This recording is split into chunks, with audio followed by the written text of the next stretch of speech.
ಈ ಒಂದೇ ಒಂದು ರುದ್ರಾಕ್ಷಿ ಮಣಿಮಾಲೆಯನ್ನು ನಿಮ್ಮ ಕುತ್ತಿಗೆಗೆ ಧರಿಸಿಕೊಂಡು ನೀವು ಯಾವುದೇ ಒಂದು ಸಣ್ಣ ಕೆಲಸಗಳನ್ನು ಮಾಡಿದರೂ ಕೂಡ ಯಶಸ್ವಿಯಾಗುತ್ತದೆ. ಅದರಲ್ಲೂ ಸಣ್ಣ ಪುಟ್ಟ ವ್ಯಾಪಾರ ಮಾಡುವವರು ಈ ಮಣಿಸರ, ಈ ರುದ್ರಾಕ್ಷಿಯ ಮಾಲೆಯನ್ನು ಕುತ್ತಿಗೆಗೆ ಧರಿಸಿಕೊಂಡು ಕೆಲಸ ಮಾಡಿದ್ದೇ ಆದಲ್ಲಿ ನಿಮ್ಮ ಅಂಗಡಿ ತುಂಬ ದೊಡ್ಡ ದೊಡ್ಡ ಮಟ್ಟದಲ್ಲಿ ಹೆಸರು ಆಗುತ್ತದೆ ಮತ್ತು ದೊಡ್ಡ ಲಾಭಗಳನ್ನು ಗಳಿಸುತ್ತದೆ. ವ್ಯಾಪಾರವು ವ್ಯವಹಾರವಾಗಿ ತಿರುಗುತ್ತದೆ, ಪರಿವರ್ತನೆಗೊಳ್ಳುತ್ತದೆ. ಸಾಕಷ್ಟು ಬಾರಿ ಸಮಸ್ಯೆಗಳು ಇದ್ದಾಗ, ವ್ಯಾಪಾರದಲ್ಲಿ ಅಭಿವೃದ್ಧಿ ಕಾಣದಿದ್ದಾಗ ಅಥವಾ ಇನ್ಯಾವುದೇ ಒಂದು ರಿಯಲ್ ಎಸ್ಟೇಟ್ ಬಿಸ್ನೆಸ್ಗಳಲ್ಲಿ ಅಭಿವೃದ್ಧಿ ಇಲ್ಲದೇ ಇದ್ದಾಗಲೂ ಕೂಡ ಈ ಒಂದು ರುದ್ರಾಕ್ಷಿ ಮಾಲೆಯನ್ನು ಕುತ್ತಿಗೆಗೆ ಧರಿಸಿಕೊಳ್ಳಬೇಕು. ಇದು ಯಾವ ಮಾಲೆ, ಎಲ್ಲಿ ಸಿಗುತ್ತೆ, ಇದರ ಇತಿಹಾಸವಿನ ಸಂಪೂರ್ಣ ಮಾಹಿತಿ ಇವತ್ತಿನ ವಿಡಿಯೋದಲ್ಲಿ ತಿಳಿಸ್ಕೊಡ್ತೀನಿ. ಸಿದ್ಧಿ ಮಂತ್ರಂ ಯೂಟ್ಯೂಬ್ ಚಾನಲನ್ನು ಸಬ್ಸ್ಕ್ರೈಬ್ ಮಾಡಿಲ್ಲ ಅಂದರೆ ಮೊದಲು ಸಬ್ಸ್ಕ್ರೈಬ್ ಮಾಡಿ. ನಿಮ್ಮ ಜೀವನದ ಯಾವುದೇ ರೀತಿಯ ಸಮಸ್ಯೆಗಳಿಂದ ಬಳಲುತ್ತಿದ್ದರೂ ಶ್ರೀ ಮಂಜುನಾಥ ಗುರುಗಳು ಇವರಿಗೊಂದು ಕರೆ ಮಾಡಿ ನಿಮ್ಮ ಪ್ರತಿಯೊಂದು ಸಮಸ್ಯೆಯನ್ನು ಪರಿಹಾರ ನೀಡುತ್ತಾರೆ. ರುದ್ರಾಕ್ಷಿ ಮಣಿಮಾಲೆ ಇದು ಶಿವನ ಅನುಗ್ರಹದಿಂದ ದೊರೆತಂತಹ ಮಣಿಮಾಲೆ ಅಂತಲೇ ಹೇಳಬಹುದು.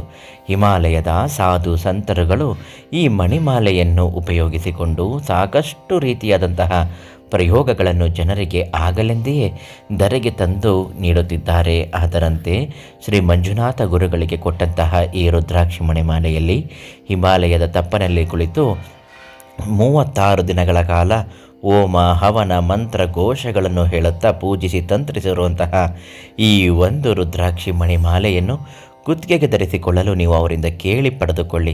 ನಿಮ್ಮ ಅಂಗಡಿ ಏನಾದರೂ ಕಡಿಮೆ ವೆಚ್ಚದಲ್ಲಿ ನಡೆಯುತ್ತಿದ್ದರೆ ಅಥವಾ ನೀವು ಮಾಡಿದ್ದೇ ಸಾಲಗಳು ತೀರಿಸಲು ಸಾಧ್ಯವಾಗುತ್ತಿಲ್ಲದಿದ್ದರೆ, ದುಡ್ಡಿನ ಮೂಲಗಳೇ ಇಲ್ಲವಾಗಿದ್ದರೆ, ಒಂದು ವೇಳೆ ದುಡ್ಡಿನ ಮೂಲ ಇದ್ದರೂ ಸಾಕಷ್ಟು ಲಾಭಗಳು ಆಗುತ್ತಿಲ್ಲದಿದ್ದರೆ, ರಿಯಲ್ ಎಸ್ಟೇಟ್ನಂತಹ ಯಾವುದೇ ಒಂದು ಉದ್ಯಮವನ್ನು ನಂಬಿಕೊಂಡು ಹೋಗುತ್ತಿದ್ದರೂ ಕೂಡ ಏನಾದರೂ ತೊಂದರೆಗಳಾಗುತ್ತಿದ್ದರೆ ಈ ರುದ್ರಾಕ್ಷಿ ಮಣಿಮಾಲೆಯನ್ನು ಕುತ್ತಿಗೆಗೆ ಧರಿಸಿಕೊಂಡು ಯಾವುದೇ ವ್ಯವಹಾರಕ್ಕೆ ಕುಳಿತುಕೊಳ್ಳಿ. 100ಕ್ಕೆ 100 ಹೇಳ್ತೀನಿ, ಆ ವ್ಯವಹಾರ ಸಿದ್ಧವಾಗಿ ಕೈಗೂಡುತ್ತದೆ. ಅಂತಹ ಒಂದು ರುದ್ರಾಕ್ಷಿ ಮಣಿಮಾಲೆಯನ್ನು ಹಿಂದೆ ಕೇಳಿ ಪಡೆದುಕೊಳ್ಳಿ. ಶ್ರೀ ಮಂಜುನಾಥ ಗುರುಗಳಿಗೊಂದು ಕರೆ ಮಾಡಿ ಸಂತೋಷವಾಗಿ ನಿಮಗೆ ಅದನ್ನು ನೀಡುತ್ತಾರೆ. ಅದನ್ನು ತಂದ ನಂತರ ಏನು ಮಾಡಬೇಕು, ಹೇಗೆ ಅದನ್ನು ಉಪಯೋಗಿಸ್ಕೊಳ್ಬೇಕು ಅಂತ ಹೇಳ್ಕೊಡ್ತಾರೆ. ಶ್ರೀ ಮಂಜುನಾಥ ಗುರುಗಳಿಂದ ಸಾಕಷ್ಟು ಜನರು ಇದನ್ನು ಪಡೆದುಕೊಂಡು ತುಂಬ ಲಾಭ ಮಾಡಿದ್ದಾರೆ. ನಿಮಗೂ ಕೂಡ ಇದು ಒಳ್ಳೆಯದಾಗತ್ತೆ, ಕೇಳಿ ಪಡೆದುಕೊಳ್ಳಿ. ಹಾಗೂ ನಿಮ್ಮ ಕಷ್ಟಗಳು ಏನೇ ಇದ್ರೂ ಶಾಶ್ವತವಾಗಿ ಪರಿಹಾರವನ್ನು ನೀಡುತ್ತಾರೆ.